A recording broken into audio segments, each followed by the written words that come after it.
excavations in Germany in 2008 and 2009 revealed a bone flute that has been dated to 35,000 years old.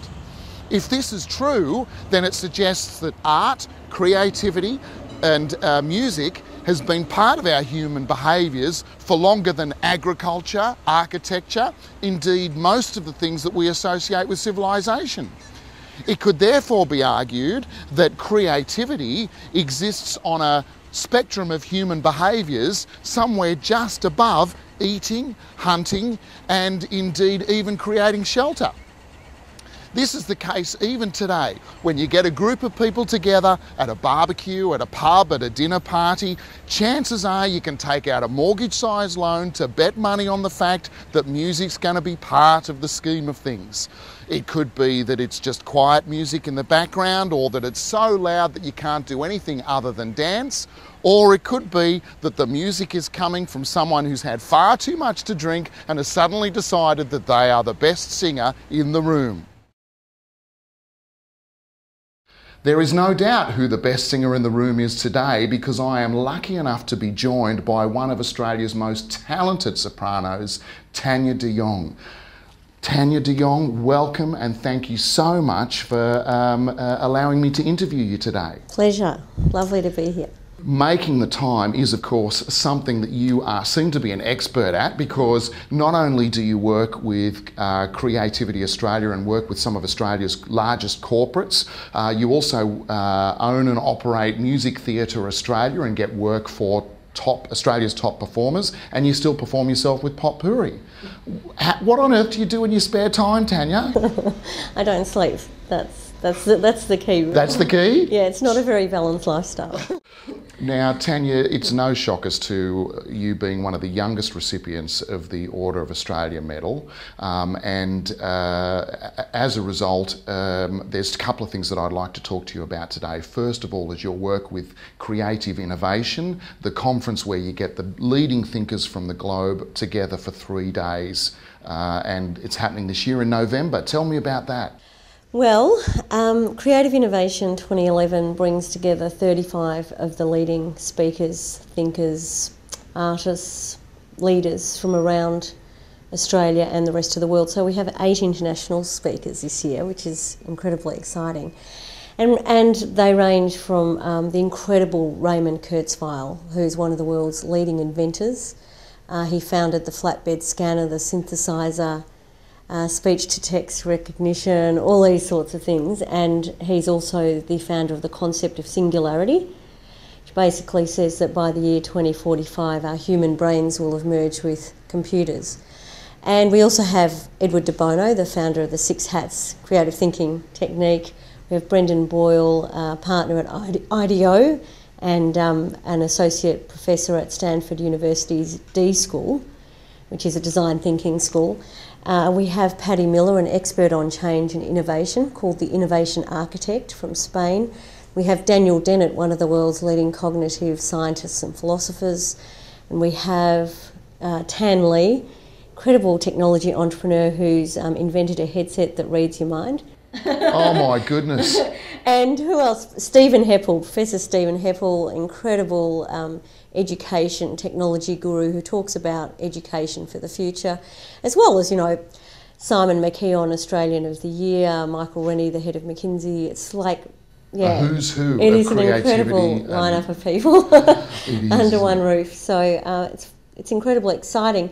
The theme for this year, Rod, is the challenges and opportunities of a super connected world. And I guess one of our goals is, it's a cross-sector conference, so the goal is to bring together as many people across different silos and segments of our marketplace as possible. So from business, government, industry, SMEs, not-for-profit sectors, etc. And people from not only all over Australia, but New Zealand and Asia. There's delegates already registered from all over the place. So yeah, it's certainly going to be a melting pot and a wonderful place to challenge people's thinking and get people into a new paradigm for a new future.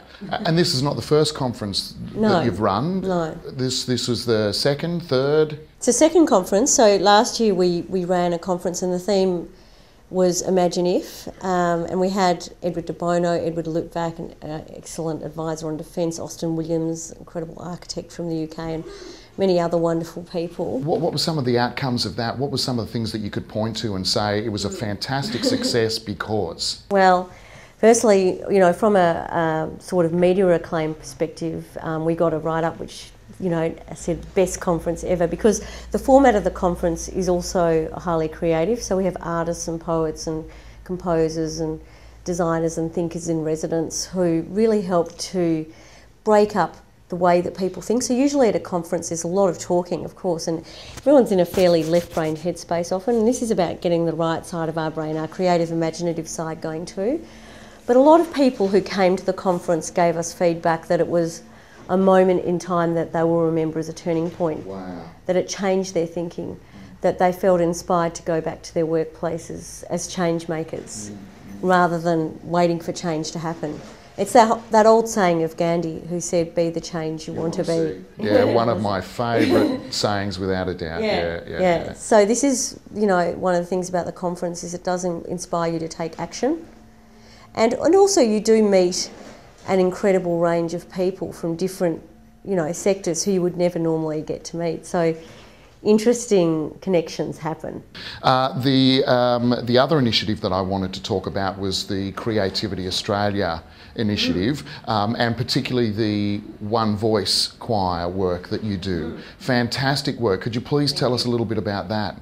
Yes, well, with the One Voice program, that's part of Creativity Australia, which is my social enterprise, which I founded 3 years ago.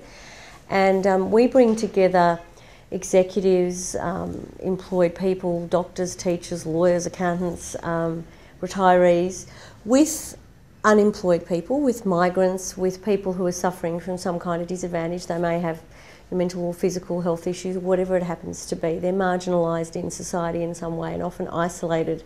We bring them together in choirs of social inclusion and diversity to celebrate their uniqueness, but to come together in harmony as one voice. And our goal is essentially to inspire people to find their voice. So we use singing as the tool for transformation.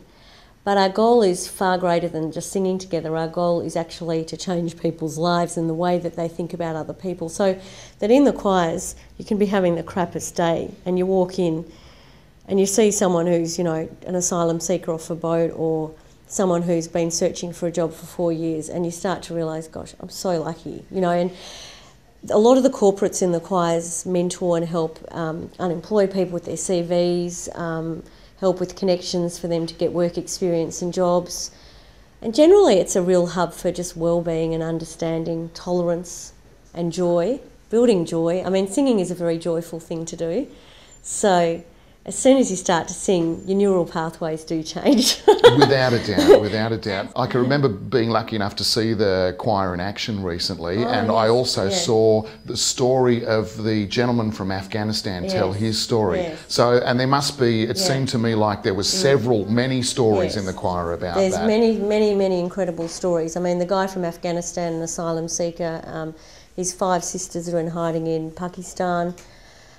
He took a lot of photos of Afghanistan before he left. He's a very well-known young photographer, and one of his dreams was to create an exhibition of Afghanistan showing Australians what Afghanistan was like beyond the war and the repression. And so he got introduced through the choir through the Asylum Seeker Resource Centre, and as a result of that I introduced him to the GM of the Sofitel Melbourne, and he was engaged on his merits to launch an exhibition. It launched actually a couple of weeks ago. Fantastic. And the choir helped to raise all the funds to enlarge his prints and frame his photos.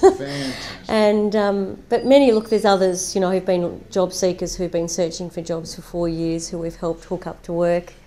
And often it's just about really understanding and celebrating difference and going, yes, people are different, but that's what makes them special. we can't all be the same, you know. Which leads very neatly into my last question, Tanya. Yeah. We obviously face very difficult times. There's lots of problems to do with, things like poverty, corrupt governments, population, sustainability, all of these sorts of issues, skills shortages, resource shortages. Fragmentation of society. And therefore people trying to escape where they live and go and live in other countries, all of these sorts of problems. What is it that the work that you do, how does it help? What has it got to offer? I think really what it comes down to is giving people a sense that their voice is being heard. So both at the conference and with the charity, it's a sense, again, it's that thing of if we can inspire people to find their voice, to really unlock their potential as human beings. It is said that we go through our lives with a lot of our music unplayed. So if we could unlock more of the potential of human beings through the work that we're doing, then they're going to feel a lot better and they're going to be able to help a lot of other people. You know, it is a known fact that you can only help people as much as you're feeling good yourself.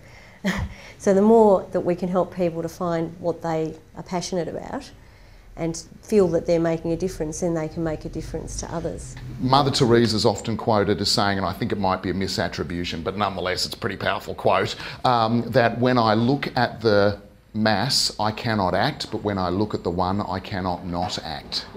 And so I think that's some of the fantastic work that you do, is to be able to help people one at a time deal with those sorts of issues. I think that's true, and maybe I'll leave you with my favourite quote, which is by a man called Rabbi Hillel, who said, "If I'm not for myself, who will be for me?